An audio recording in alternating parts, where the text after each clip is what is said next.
નમસ્કાર વિદ્યાર્થી મિત્રો, તમારું ખૂબ ખૂબ સ્વાગત છે મારી આ ચેનલ સ્ટડી વિથ નેન્સીમાં. જો હજી સુધી તમે મારી આ ચેનલને સબસ્ક્રાઈબ ના કરી હોય તો જલ્દીથી સબસ્ક્રાઈબ કરજો. આજે આપણે પ્રકરણ નંબર 2 બહુપદીઓ સ્વાધ્યાય 2.4નો પ્રશ્ન નંબર 13 અને પ્રશ્ન નંબર 14 જોઈશું. તો જુઓ, સૌની પહેલાં પ્રશ્ન નંબર 13 જોઈએ. પ્રશ્ન નંબર 13 શું આપેલું છે કે જો x + y + z બરાબર 0 હોય તો સાબિત કરો કે x નો ઘન + y નો ઘન + z નો ઘન બરાબર 3 × x × y × z થાય. કે આપણને શું કીધેલું છે કે x + y + z કે આ ત્રણેયનો સરવાળો 0 હોય તો આપણે સાબિત કરવાનું છે કે ત્રણેયના ઘનનો સરવાળો કેટલો થાય, 3x × y × z થાય.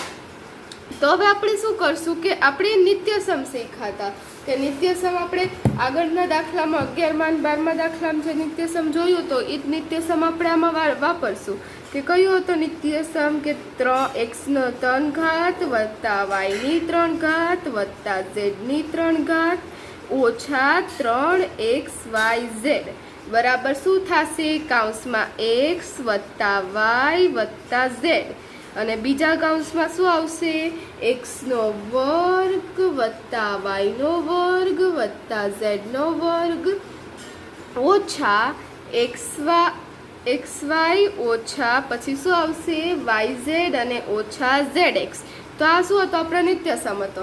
કે આ નિત્યસમ આપણે યાદ રાખવાનો છે. શું છે, x નો ઘન + y નો ઘન + z નો ઘન ઓછા 3xyz બરાબર x + y + z કૌંસમાં એટલે કે ગુણાકાર કરીને x² + y² + z² ઓછા xy ઓછા yz ઓછા zx. તો આપણો નિત્યસમ હતો. હવે આપણને જો રકમમાં જોઈએ કે રકમમાં આપણને શું આપેલું હતું, x + y + z બરાબર શું છે, 0 છે. તો અહીંયા આપણે x + y + z છે ત્યાં કેટલા મૂકશું, 0 મૂકી દઈએ. કેમ કે આપણને રકમમાં કીધેલું છે કે x + y + z બરાબર કેટલા છે, 0 છે. એટલે અહીંયા આપણે નિત્યસમમાં એની જગ્યાએ આપણે 0 મૂકી દઈશું. તો x નો ઘન + y નો ઘન + z નો ઘન ઓછા 3xyz પછી બરાબર અહીંયા કેટલા આવી જશે, 0 અને પાછળની સંખ્યા એમની એમ જ લખી દેવાની, x² + y² + z² ઓછા xy ઓછા yz અને ઓછા zx. અને આપણે હજી તમારે એમ લખવું હોય કે શું, કારણ કે આપણે શું લીધું છે અહીંયા 0 શા માટે લીધા એવું તમારે લખવું હોય તો એક આ સાઈડમાં લખી દેવાનું, કારણ કે x + y + z બરાબર કેટલા છે, 0. આ લખો તો પણ ચાલે, ના લખો તો પણ ચાલે. અમે શું લખ્યું કે અહીં આપણે 0 કેમ લીધા, કેમ કે આપણને કીધેલું છે x + y + z બરાબર કેટલા છે, 0 છે.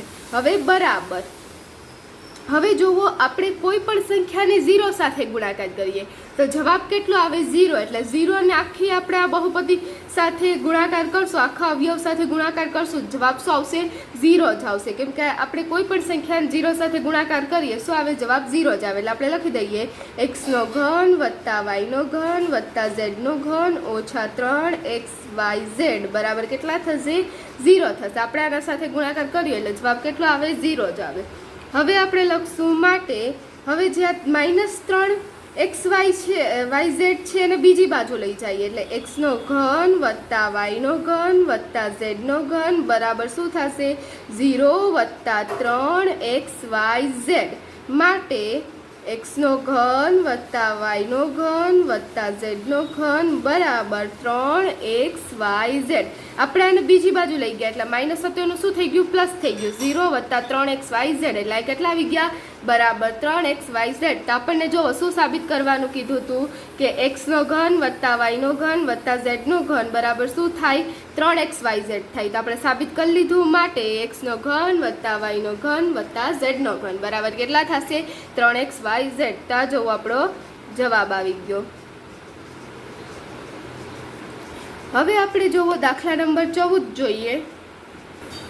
તો જુઓ આપણે હવે 14મો દાખલો આપેલો છે કે ઘનનું મૂલ્ય મેળવ્યા સિવાય નીચેનાની કિંમત શોધો. કે આપણે શું કરવાનું છે, આ ઘન કાઢીને પછી આપણે એનો સરવાળો કરીને મૂલ્ય મેળવી લઈએ એવું નહીં, એનું મૂલ્ય મેળવ્યા સિવાય ઘનનું મૂલ્ય મેળવ્યા સિવાય આપણે કિંમત શોધવાની છે. તો કેવી રીતે શોધશું? તો જુઓ એમાં પહેલું આપેલું છે -12નો ઘન વત્તા 7નો ઘન વત્તા 5નો ઘન.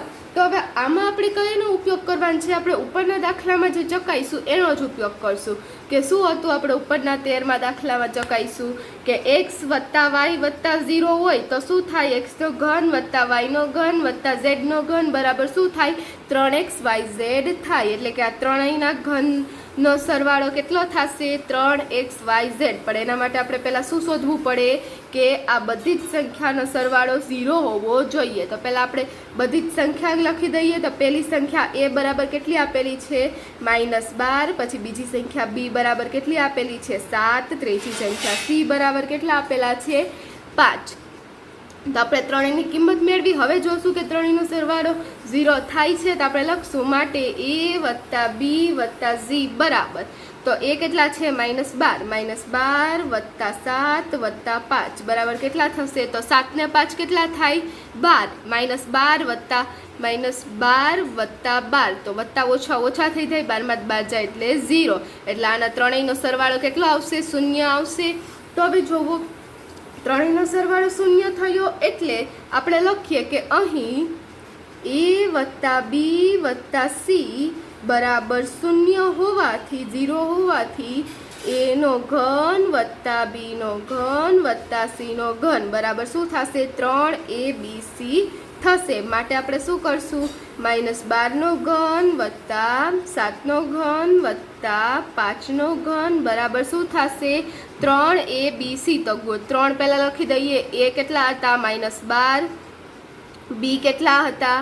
7 હતા એટલે 7 લખી દઈએ. અને c બરાબર કેટલા લખશું? 5 કરશું. હવે આપણે શું કરવાનું? આનો ચારેય સંખ્યાનો ગુણાકાર કરી દેવાનો. તો 3 12 તેરી કેટલા થશે? 36 થશે. એટલે -36. અને 7 પંચા કેટલા થશે?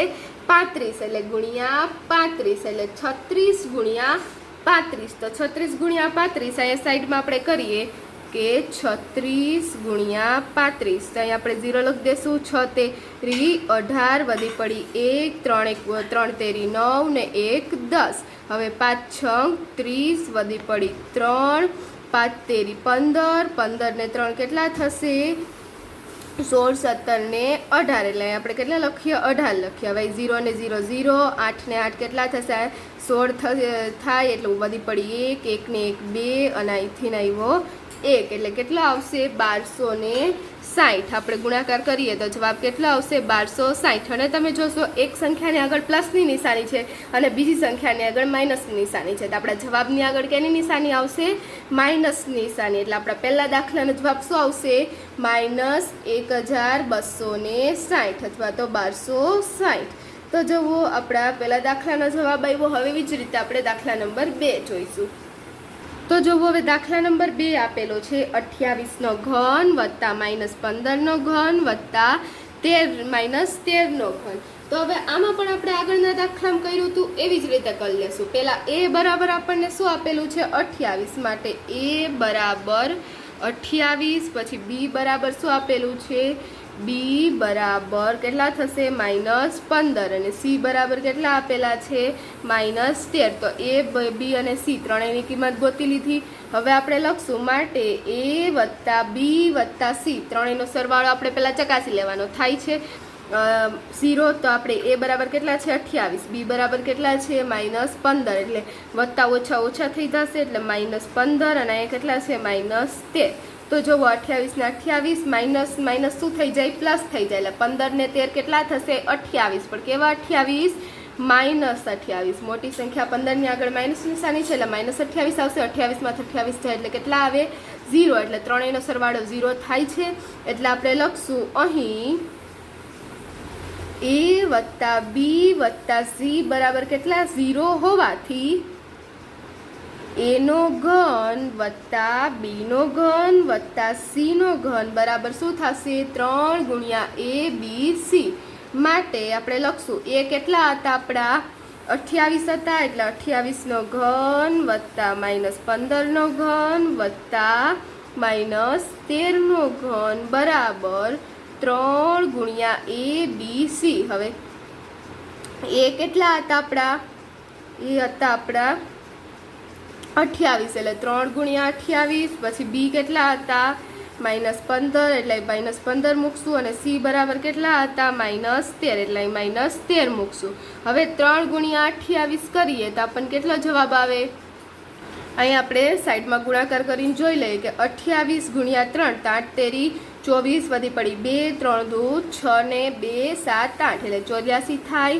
હવે કાઉન્સ પૂરો. 15 ગુણ્યા 13 તો -15 ગુણ્યા 13 આપણે ખાલી 15 ગુણ્યા 13 કરી લઈએ પછી માઇનસ માઇનસ કેવા થઈ જશે? પ્લસ જ થઈ જશે.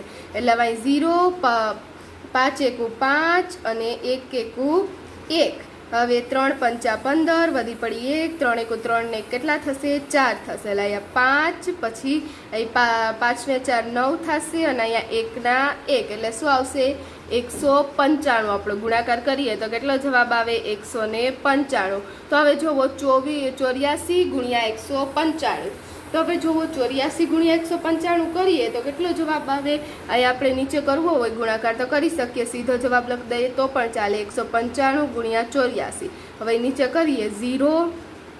હવે 8 પંચા કેટલા થશે? 40 વધી પડી 4 8 9 72 72 ને 4 કેટલા થશે? 76 વધી પડી 7 8 એકુ 8 8 ને 7 કેટલા થાય? 15 એટલે 15. હવે 4 પંચા 20 વધી પડી 2. હવે 4 9 36 36 ને 2 38 વધી પડી 3 4 એકુ 4 ને 3 કેટલા થશે? 7. હવે જોવો અહીંયા 0 8 6 ને 7 કેટલા થશે? 13 થશે એટલે વધી પડી 1 5 ને 1 6 અને અહીંથી આવ્યો 1 એટલે કેટલા આવશે? 16,830. એટલે આપણો જવાબ કેટલો આવશે બીજા દાખલાનો? 16,830.